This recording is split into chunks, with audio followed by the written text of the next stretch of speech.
All right, so today is an exciting day. We are going to print our styrofoam printing plates today. So what we have created here is called a relief. A relief is flat and it has either raised or indented surfaces to create different values when we print. So the areas that our pencil lines push down are going to stay quote unquote white, or the color of the paper behind it.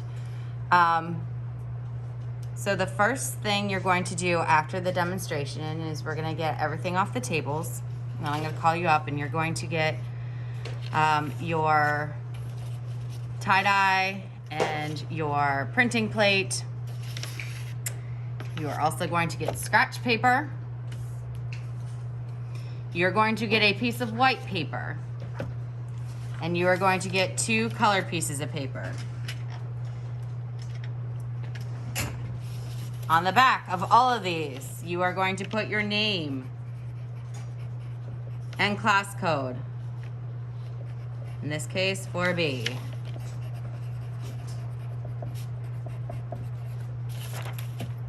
All of them. I often have these guys tumble off the drying rack and I need to know who it belongs to. Especially if the print is kind of ghosty, which I'll show you what I mean in a moment. So,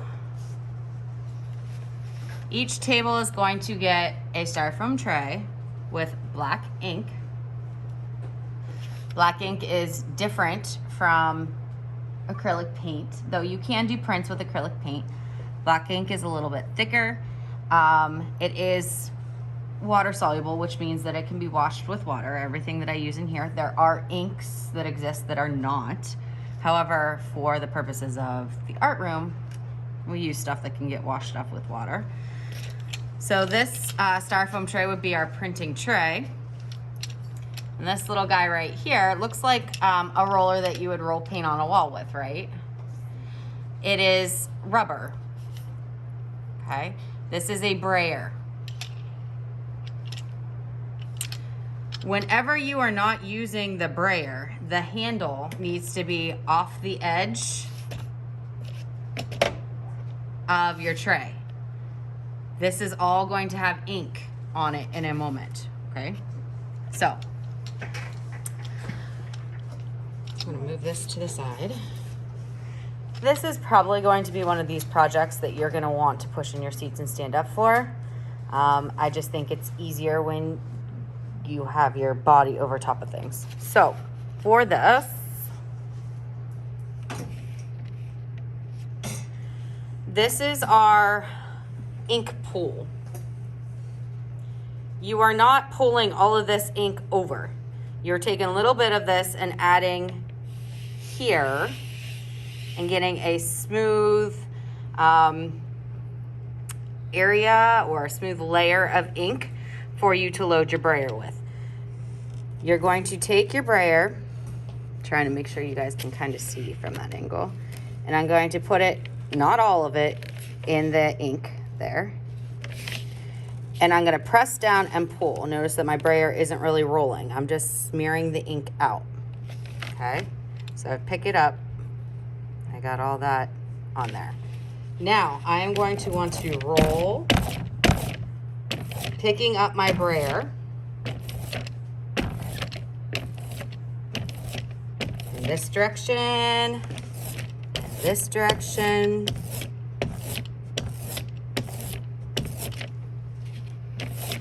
And the reason that we're picking up our brayer is so that it'll continue to roll on the lift. Because if I just went here and back, I'm only covering 3/4 of my roller.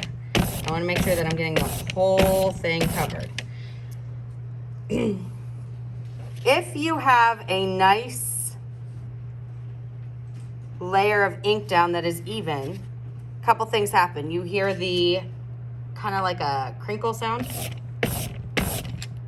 Okay.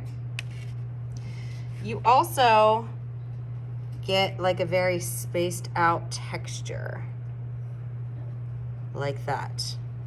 I'm gonna show you what happens when your brayer is too dry, what the texture would look like, and when your brayer, or when your ink plate is too wet. But since this is good right now, let's just go with it. So on your scratch paper, I'm gonna ask you to go ahead and fold it in half. One side you are going to ink on, the other side you are going to print on. The first thing you're going to do, and I probably should have done this before I even got going with that, is you're gonna take this paper off your inking plate. You don't need it anymore. You can throw it out or take it home, whatever. So I said one side you're gonna ink on, correct? So I'm going to, with that on my paper, actually I'm gonna get this set up too. The first one that you are going to do is going to be on white, because this is kind of more just practice on the white. So I'm going to cover my plate, going up and down and side to side, making sure I'm getting all my plate covered. Your first print is not going to be incredible. When you print on styrofoam, the first one never is. It's like the ink has to almost sink into the styrofoam a little bit. So I'm going to take this, place it on my paper, making an even frame around the edge. Okay, press it down. And actually,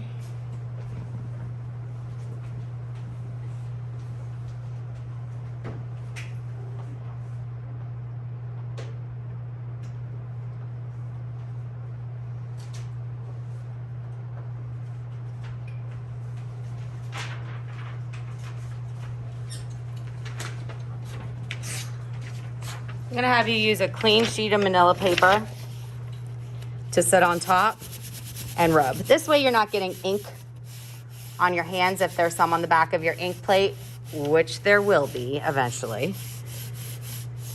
And I folded this in half so that we will have 4 different sides to use that are clean. Okay, because we're doing 4 prints. So I'm gonna pull that up and I'll pull this off. So, you have a print, but do you see how it's not real solid? Yeah. Often this is called a ghost print, and typically it's what you do at the very end to get rid of the extra ink off of your plate. However, with the styrofoam, like I said, the styrofoam almost needs to absorb the ink a little bit at first, so your ghost print tends to be your first one. So I'm gonna set that aside. All right, and I'm gonna get ready to ink this again, but I wanted to show you. Do you hear the difference? We don't have that crackle. Do you see the difference? There isn't that texture. It's almost too smooth. Now I'm gonna pull too much ink in for a second. I'll show you. If you get too much ink,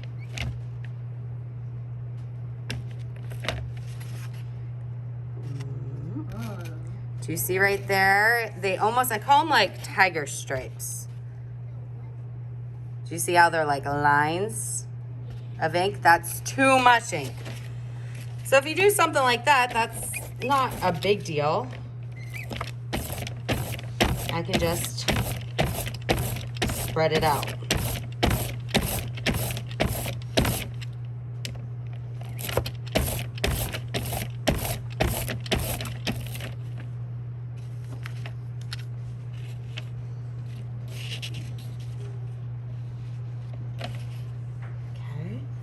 So I am now going to ink.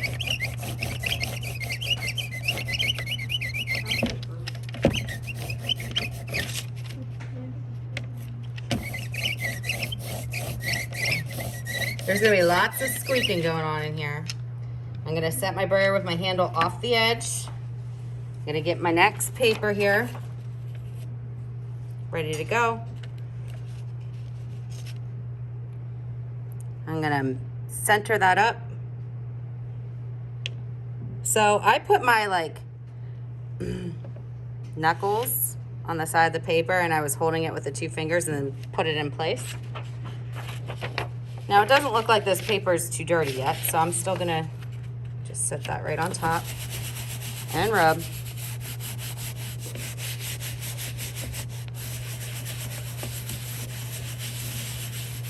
And I'm making sure I'm getting the edges and the center.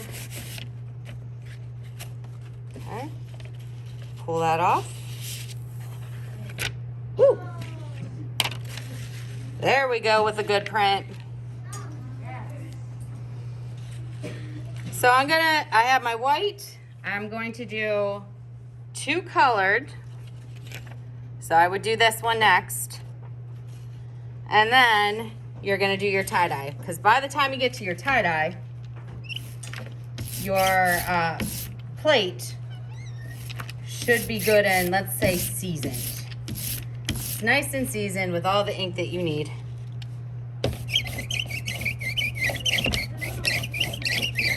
Yep, that's why we're rolling on one side and printing on the other.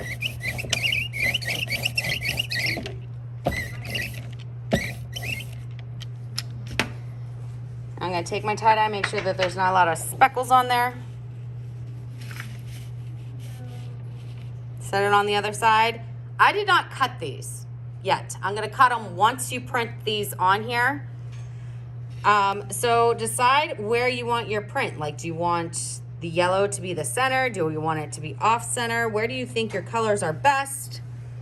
I'm gonna go ahead. You are still leaving a border. Don't put it all the way to the edge. Do you see how I left a border here like I did with the other papers? If your paper is messy, you can fold it in half.